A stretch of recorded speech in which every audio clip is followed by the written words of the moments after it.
lecture, we are about to see practice problems on average. Yes, in previous lectures, we have seen how to deal with problems on average, and we have also seen few example problems on it. And in today's video, I'll provide only the questions.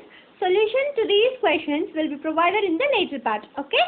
I'm going to provide the solution only after completing the whole module. Okay? Good. Let's see the practice question number 1. A family consists of 2 grandparents, 2 parents and 3 grandchildren. The average age of the grandparents is 67 years and that of the parents is 35 years and that of the grandchildren is 6 years. And what is the average age of the family? Okay. What is the formula to find the average age of the family? Sum of ages of the family members whole divided by total number of family members. Okay. Using this formula, you have to find the solution. Okay. I hope you all will solve the question correctly. Good. Let's read the second question. The average age of 13 numbers is 0. 13 numbers is 0. And what would be the maximum number of positive numbers? Okay.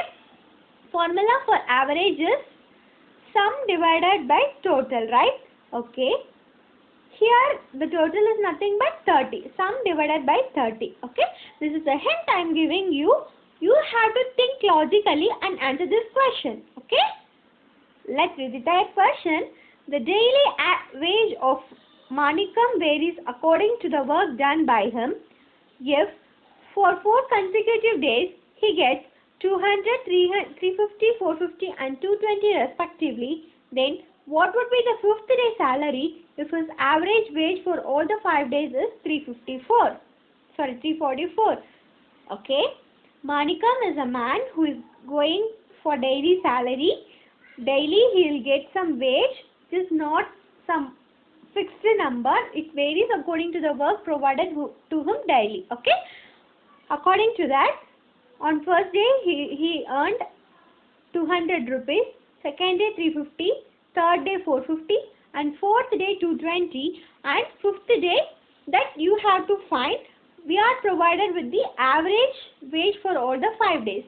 Using the formula you have to find. Okay. Let's read the first question. The average number of roses in plant A and B is given as 30. The average number of roses in plant B and C is 25. What would be the average number of roses in plant A and C if there are 20 roses in plant B? Okay. This is very interesting problem, right? Okay. I hope my students will solve this very easily.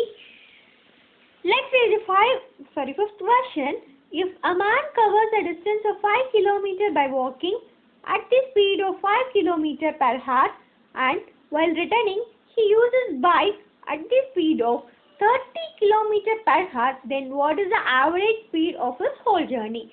We know the formula for finding the average speed when a man or a train or some moving object travels certain distance by x km per hour and travels again the same distance but with say some different speed y km per hour. So you know the formula. You have to substitute the values provided in the question appropriately and you have to find the solution. Okay. Hope all these 5 questions are very simple to you as you know the concept. I hope I have provided the perfect questions for practice. See you all in the next video with some new topic, problems on numbers. Okay? Be ready to learn how to deal with the problems on numbers. Thank you. If you have any suggestions in the teaching method, please comment below and share and help me in spreading my knowledge. Subscribe to PRITHYA Classroom if you like these kind of videos. Thank you.